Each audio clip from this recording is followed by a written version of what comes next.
ही टिपके दिसते. आपण याला बरेच लोक शेतकरी तेल्या म्हणून गावात.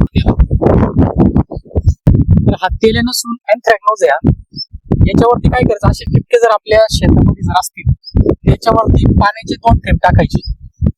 आपण काय करतो, याच्यामध्ये गडबडतो, आपण दुकानदाराकडे जातो, आपण म्हणतो तो तेल आहे. तेल्यावरची आपण जास्त अतिरिक्त फवारणी करतो, झाड बाग स्ट्रेस मध्ये जातं, त्याच्यानंतर परत अजून रोग वाढतो. तर हा तेल्यानुसार अँथ्रॅकनोज आहे. जर आपल्याला ओळखायचं असेल तेल्या कसा आहे, त्याच्यावर पाण्याचे 2 टिपके द्यायचे.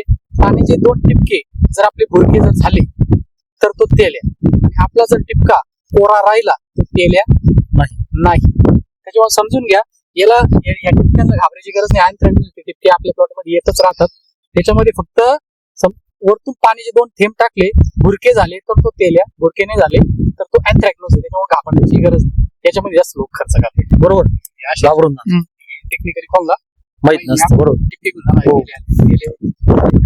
आणि या सिस्टीम मध्ये त्याला यायचा काही संबंधच नाही. हे असते सोपे, एवढी गोळी पळू राहिली सगळं करते. तुम्ही सगळं त्याला काम पाणी कमी आहे ना, मी तिथं तेल देऊ शकतो. त्याला येऊ शकत नाही. त्याचा बाग सुद्धा सुंदर राहतो.